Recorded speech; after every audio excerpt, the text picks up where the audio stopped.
Ce week-end, Devineni va tenter de défendre ses ceintures contre Lomachenko.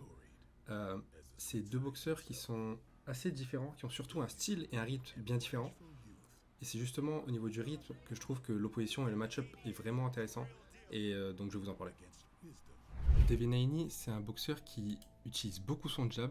Son jeu repose beaucoup sur son jab. Et je vais vous montrer une séquence contre Kambosos. Bon, c'est le premier combat, donc c'est pas son dernier combat, celui avant. C'est une séquence intéressante justement où on voit bien ce style-là. Bon, vous voyez déjà qu'au niveau du rythme, c'est pas lent, mais tout est rythmé autour de son jab en fait. Quand je dis que c'est structuré autour de son jab, vous allez voir qu'il va casser le rythme de Kambosos plusieurs fois en fait avec son jab. Je crois qu'il le touche une fois, voilà, une première fois ici. Si je dis pas de bêtises, voilà, il double son jab ici. Et les deux fois, Kambosos, ça le stoppe complètement dans son style, dans son rythme. Il veut pouvoir toucher Devineni, mais il ne peut pas parce que deux fois il se fait stopper avec le jab. Et du coup, quand Kambosos veut répondre, veut toucher, vous allez voir qu'il y a un jab qui va toucher entre temps pendant la rentrée de Kambosos. Vous voyez ce jab ici, ça change absolument tout parce que Kambosos, ça lui casse sa posture. Le jab le fait bouger, donc ça lui casse sa posture. Et donc vous allez voir que juste après, la combinaison qu'il envoie, je crois que rien ne touche dessus. Voilà. Le dernier coup, il est carrément envoyé dans le vide ici parce que justement, Devineni a stoppé l'avancée de Kambosos et lui a cassé sa posture avec le jab. Bon, il va y avoir un changement de caméra, mais ce qu'on va voir, c'est exactement la même idée. Encore une fois, il va casser la posture et le rythme de Kambosos avec le jab. Vous voyez, ce premier jab ici que vous voyez là au centre, ça change tout parce que Kambosos veut partir, veut lancer sa combinaison. Il se fait casser le rythme avec le jab et derrière, il touche pas, il touche pas et il touche pas. Vraiment, le jab dicte tout du côté de Devineni la plupart du temps dans la plupart de ses combats en fait. Et si on va même un peu plus loin, l'action d'après, il y a encore une fois ce jab ici qui touche bien.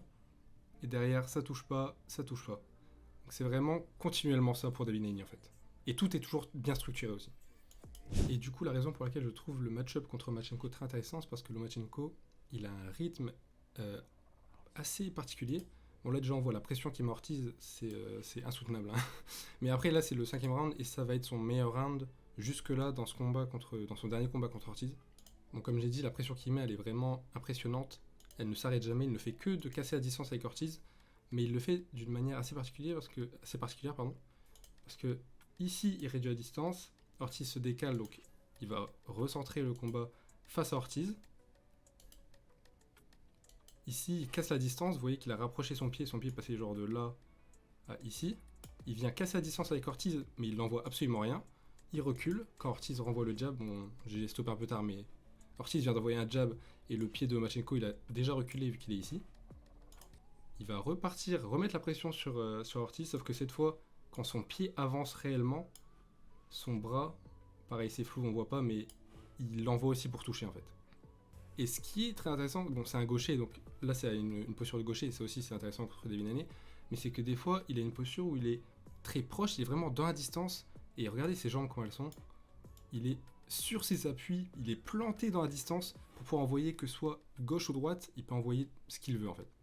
En fait Lomachenko il a une façon à lui, une façon différente de casser le rythme de son adversaire, et c'est plutôt avec la pression et ses déplacements. Là on voit déjà que le pied avance, le pied de Lomachenko avance, et c'est justement pour cette raison-là, c'est pour casser le rythme, parce que je crois qu'il envoie rien, ouais voilà, il envoie rien ici, son pied encore une fois vient de se réavancer, mais il a toujours rien envoyé, pardon.